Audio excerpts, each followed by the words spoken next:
Мирхайдаровтар гаиләһе ушу шәҗәрә байрамында сәламләй.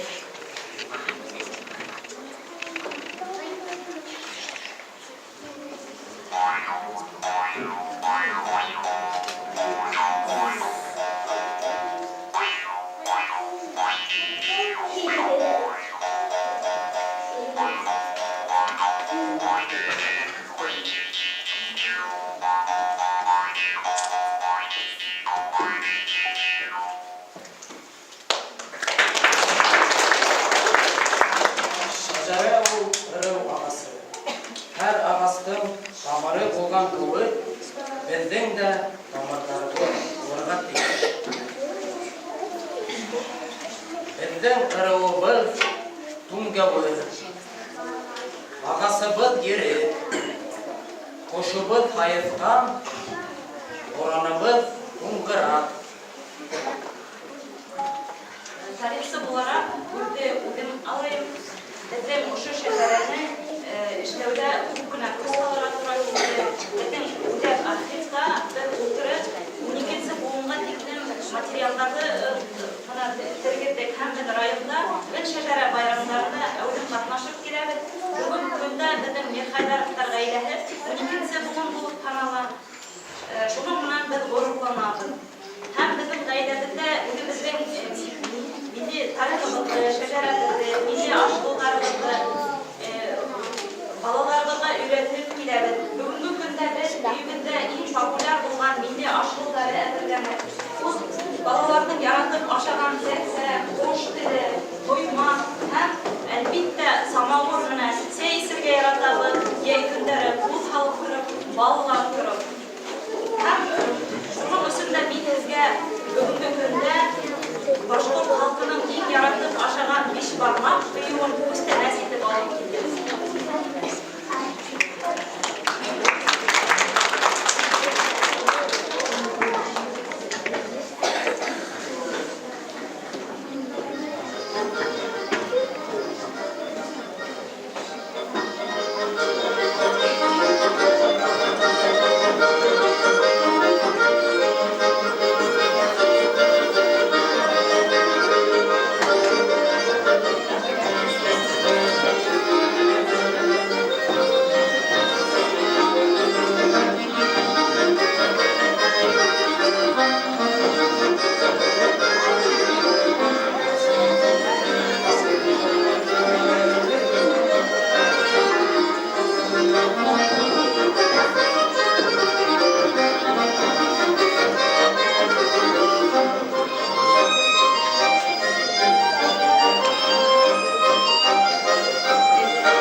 фамилияға келіп сынады. Бұлар 1700 жылдарда yaşadı. Ama bile seyahatte ortaya bizim buna Ruski, Yaponski aynalar atlaşkan koşlar. Hatta benim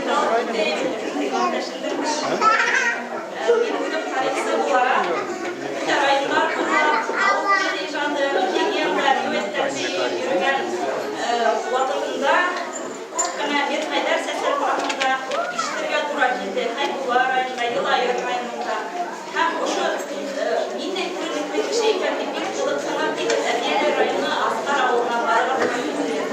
Yine bir nasıl karşıladılar. Bunlar benim bayramına teknelerim.